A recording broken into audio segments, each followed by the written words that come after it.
or just rolling out of bed, Yeah. or you're lazy, you're still in bed watching the show. Yeah. Now, if you're online, and you got this day off, it's beautiful when you got the desktop or the laptop in your lap, and you can lay in the bed, and you can watch the beautiful Miss Sissy, and listen to this great entertainment and get educated as well as entertained.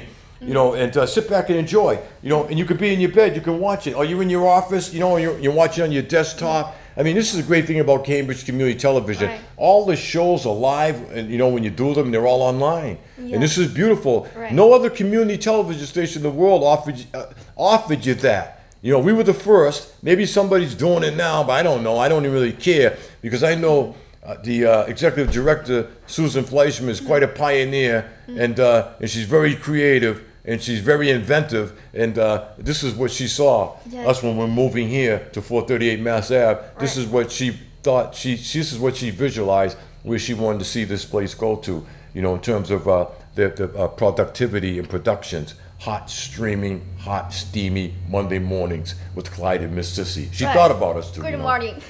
She's a beautiful lady. Woman of vision, and knows how to use the strengths of people. Remember I said people person, people know how to communicate with people. People, when you're a good business person like Bob Kraft, who just lost the great Myra Kraft, God bless the Kraft family. When you're a good businessman, you can vision what you want your product to be and where you want to go. This is what Susan Fleischman has been blessed with. Miss Susan Fleischman, the executive director of Cambridge Community Television. That's the home of Cambridge Community Radio, steamy, streaming, hot Monday morning that you're listening to and watching right now. Unbelievable. It's our home. Yes, good morning. Can I say one thing? I know I'm going on, I'm digressing, tongues has got me going, and you're doing a great job yourself this morning as always. I want to talk about Charles Bubba Smith.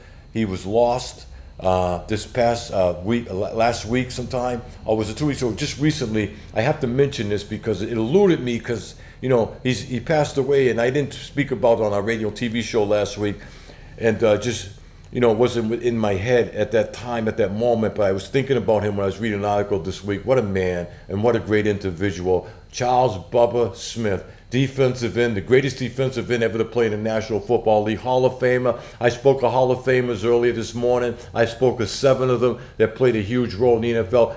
Charles Bubba Smith played for the Baltimore Colts, defensive end, great player, great person, unbelievable. And was a traffic cop on the field, unbelievable force. It took 2 or 3 men to hold him out from rushing the quarterback. He was that strong and that big, 6'6", 300-something pounds, a solid man, former All-American at Michigan State, and unreal. You remember the '66 game against Notre Dame, the famed collegiate game? It was a tie game, and the big role that Bubba Smith played in that game. And how many pros were in that game on both sides of the football? Notre Dame and Michigan State that went to the NFL to start. A few guys, a few of them. Charles Bubba Smith dead at the age 66. Natural causes, found dead in his Los Angeles apartment recently, and he's sorely going to be missed. One of my heroes and one of my mentors, and the guy, I'm a sports historian who I read a lot about, seen him late in his career, and what a beautiful man. And he was an actor too as well, skills acting, people's person, strong skills acting, starred in Police Academy, the series, the big guy. Unbelievable, and that was him. Hightower, they called him, and Police Academy. You guys know Police Academy, very popular TV series, Miss Sissy in America. Right. And Bubba Smith, Charles Bubba Smith, he was the big black guy. What does the show looks like? All policemen doing comedy things, not being serious, just having fun, making people laugh while they do their duties. Doing crazy things, falling on top of each other, driving cars up on top of roofs, things happening, guns going out, water comes out, silly things. Okay. Show of great effects in comedy series. It was nice. Police Academy. Charles Bubba Smith Hightower of Police Academy, gone, lost. A great Charles Bubba Smith. Unbelievable. I'm going to miss him. God bless Bubba, Sissy and Clyde. God bless the Smith family. I'll keep it just like that. Great Hall of Famer. I don't have to go into any details. You guys know the big guy. Charles Bubba Smith. Sports entertainment, newsworthy items for Clyde and the beautiful, stunning Miss Sissy and Rachel aboard this morning. Unbelievable. We've been in the show now for like 50 minutes here, maybe a little bit less, at the time. I'm a little bit ahead, but been on the air for that time, and the show is about education, not just entertaining. And we talked about child exploitation, and we show pictures, you know, of this young girl. And I still want to get back into that a little bit because I think a lot of parents don't think. They think about money. They think about monetary needs. I know there's suffering out there. It's a bad economy, but don't exploit your children like that. It's a form of prostitution. And when you put pictures of your child like that out there in such a sexy form, and that's what you do when you put them in cut-off dresses where they're showing their body parts and everything. Wait till they become of age. You know, what man in his right mind, a mature man of age, is going to sit there on a website and look at a young 10-year-old girl's body parts, you know, different pictures? And what parent, you know, of that mind is going to allow pictures like that of her daughter or her son, you know, in sexy outfits online, many pictures? So the freaks and crazy people, and there are those who go on websites. There's a lot of great people. It's the greatest invention in the world to man. Online websites. It's a beautiful thing, the way you communicate, like my friends are doing right now on the worldwide internet. Me and Miss Sissy love it, and we talk about it all the time. But when it's used, it's a great tool, but it can be used in a negative way. And why allow that? And why exploit your child like that, to such slavery like that, and put her life in jeopardy, where one day you may not be around? And that's why I always say, parents, put blocks on your computers so your kids can't go on these sites. That's what they do in China. In China, they don't even allow these sites in. Sissy will tell you. In China, they don't even allow YouTube. Am I correct, Sissy? Yes, we do not. Due to some reasons, we do not allow to use YouTube. Can you equate these reasons? Why? Is this why? Reasons like this? I think. Or is it just about control, government control? I think one of the reasons is because of the government. Yeah, it's still about the government thing. There is a news that I think that people try to telling the world the truth of a tragedy, and then but the government do not really feel happy with that, right? So yeah, this is one of the reason why the government do not allow people to use it and forbidden Twitter, YouTube. It's a great reason. It really is, because. It is a good reason. No, it's a good reason not to, in my opinion. I mean, not for government control. Okay. But to when it works in a way that it prevents sites like this from getting up there, I think it's a great thing. Because look at that. I mean, if it could prevent that from happening, it's okay with me. But I mean, this is what. But I don't like. I'm not about government control, though. You know, to a point where they just control everything that comes out of, you know, the station, you know, in terms of the programming, the product. But you know, but when it comes to preventing things like this, then Jesus, I tell you, I'm all for it, you know, because this is what it's all about. Because so many young kids we lose. They get on there, they connect with people, strangers, and they run off and they meet some guy in a mall. There was a girl that, and like so many stories. And life stories. That, you know, I think that like 10-year-old, 9-year-old, that is very important times for the whole life. Oh yeah. You know, yeah. Anything either good or bad happens, will affect their whole lives. Oh yeah, it does. It really does. Anything happens to them mentally, you're speaking up, will affect. You're taking a chance on destroying them mentally for the rest of their lives. Right. It's like it's like forced rape on a child.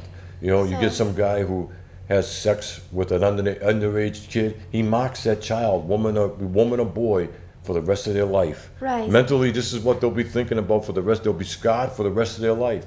Now, getting to, which is interesting, one thing leads to another because life is stories. I was reading something in a newspaper last week about a young man who was raped by another man and saw this man and seeing him every day, and it was with him all the time. And the gentleman thought he forgot. I ain't call him a gentleman. The bad individual thought he forgot about it. It was building up in him, and so then finally, just recently, he attacked this person and killed them, because he was taking this with him all the time, seeing this guy all the time, and he got this individual and he killed him because the scars hurt and the wounds were so deep, and they hurt him every time he saw this guy. all he saw, just like my friends in Japan, August 6, 1945, every time August 6 rolls around, they think about the bomb. This kid, all he thought about, seeing this guy in the neighborhood, he thought about him raping him. And he had to see him every day, go shopping, pass him, everything. So he finally took it into his own hands. I don't condone that, but taking a life, but it hurt him so bad, and he was so scarred because of that incident. So he just took it into his own hands and murdered the individual. Oh my God! That happened just in this community or in our town, in Boston or any other city? I think it happened in one of the suburban neighborhoods, one of the surrounding neighborhoods. But it can happen anywhere. You know what I mean? This is how deeply people take these scars and these wounds when people are raped like that, especially children, you know, who are raped by individuals. And boy, it was sad when we lost the Curly boy. His father, a great citizen of Cambridge and a great man. I know of his family. I know him per se, to say hello and shake hands. And his son was a beautiful young boy, and we lost him due to some idiots that thought it was fun to kidnap him, rape him, and take him up in the woods and take his life. And we're still suffering from that. I'm speaking of it because it's still in my mind, and I think about Jeffrey Curley all the time. And one day maybe we'll have his father in here and we can discuss where his head is at right now, because it's therapy, you know. And he was right in the neighborhood, maybe like 3 or 4 blocks from here. And what a beautiful family. And this is what happens. This so is what when you got people out there, individuals, Amy Cook, the young Asian lab assistant up in Yale, she was dealing with a guy she thought was a beautiful guy. And the guy was, he was a nice guy. He worked in the lab, took her, killed her, stuffed her body in a ceiling. And this was recently. These people are out there all the time. People can come at you, act sweet, act all nice and kind. That's why I say you have to get to know somebody before you get up and close and personal with them, or maybe go on dates with them, or maybe allow your children to play with them. You got to learn to know the children they play with and the families who mentor them. Very, very important. Especially for especially for our international students. You have to be careful, be cautious before you go out to have dinner with a stranger, your friends, new friends, right? Very, very important, because you come to America, the first thing you do, you get excited, you want to have fun, you think you met this guy, he can afford to take you to dinner every night, he's got a nice car, he's got the blonde hair like mine, and he looks good and everything, or he has the brown hair, or he's of different persuasions, and he convinces you that he's that sweet man for you, and then you go out with him, and then next thing you know, bang, it's something crazy happens. So that's why it's always good, like you said, to get to know an individual. It's very, very important. Very, very important. And boy, we're coming up on an hour now, and we're supposed to have a guest the second hour. I hope she makes it. Maybe she's trying to find parking. But we're going to take a break in a little while. But sports and entertainment, newsworthy items with Clyde and Miss Sissy. So I'm going to put on some old school music for you, and I'm going to put on the beautiful cars that drive up and down the streets of Central Square here in Cambridge to some music. And you'll enjoy. This is what I'm going to put on right now for you. Wow, very nice music.